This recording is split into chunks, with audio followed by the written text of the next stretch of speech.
Hello coin collectors out there, welcome back to the Big D Coins channel. Special shout out to our friends to the north in Canada. This video is going to talk about the Canadian pennies, specifically one year, one very cool year, 1947. So if you're a history buff, you probably know what happened in 1947, but if not, stay tuned and we'll see how that impacts the Canadian pennies.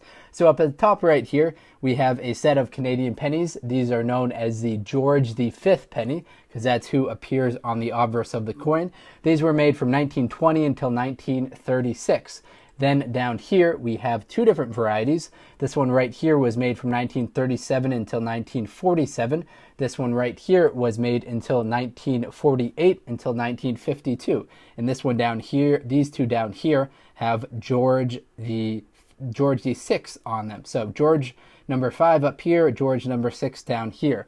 Now, what I want you to focus on for today's video is specifically up top, right here, this saying that's on the obverse of the penny. So it says ETIND and then IMP. So what that translates to, Emperor of India.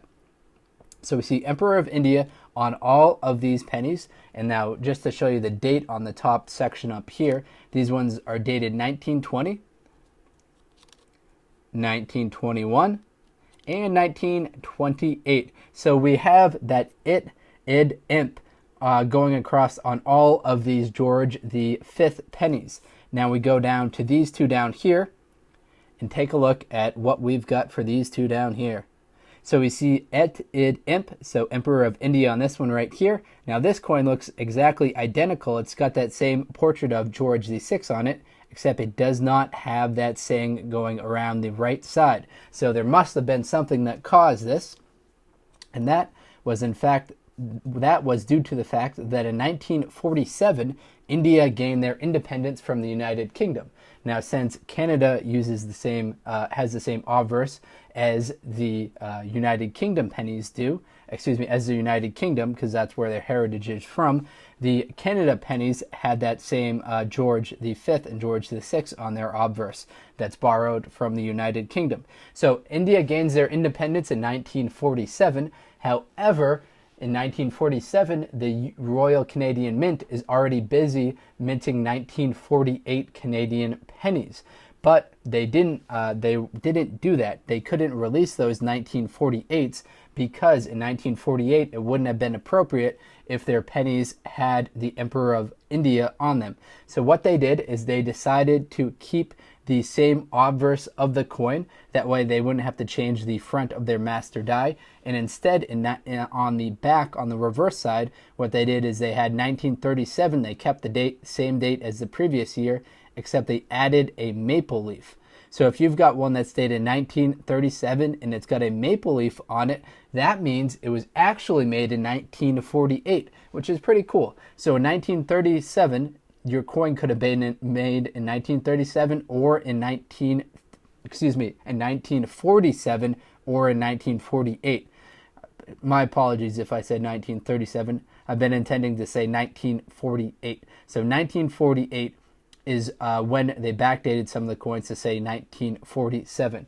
And there's actually a subsection of 1947 coins that have the maple leaf on them that have a sharp 7 versus a blunted 7. Now, there are a decent amount of these 1947s that have the maple leaf that were made. Let me get the mintages for those. So 1947 with the maple leaf, there are 47,855,000 of them produced. With no maple leaf, there are 31,093,000 of those produced. So still very high mintages for both of them. But if you're looking to build a set registry, you'll have to get one with the maple leaf and then one without the maple leaf. And if you really want to get special, you'll have to get one with the pointed 7 and then one with the blunted 7. Now, unfortunately, I don't have either of those 1947s, either of them that have the maple leaf with the sharp or the blunted 7 on them. But keep your eye out, especially if you're in Canada. I know they no longer use the penny, but chances are you have much better access to those pennies than I do here in the United States.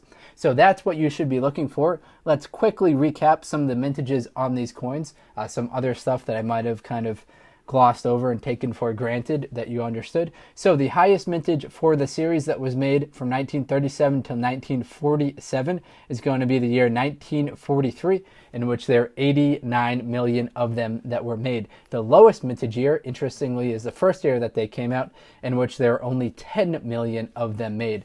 For the ones that are part of this series right here, which is going to take us from 1948 until 1952, the lowest mintage year is going to be 1948, in which there are 25 million made. The highest year, 1951, in which there are 80 million of them made. Now, back to these ones right here. These ones have a different obverse and a different reverse to them. Now, these symbols we've been seeing since they started in 1937, but prior to that, the reverse of the Canadian penny looks something like this. Look exactly like this, in fact. So this one right here was made from 1920 until 1936. The highest year of production is going to be 1932, in which there are 21 million of them made. The lowest mintage year are going to be 22, 23, 24, 25, in which there are between 1 million and 1.5 million of them produced. Now again, we see George VI on the obverse of the coin. So here's one last look at what these will look like, and then I'll start to sign off. So there we go. We've got George VI on the obverse of the coin. All right, everyone, if you're still watching at this point, please do hit that subscribe button. Thank you very much. Hopefully you enjoyed this short little video about the 1947 Canadian penny. Thank you very much, everyone. Enjoy.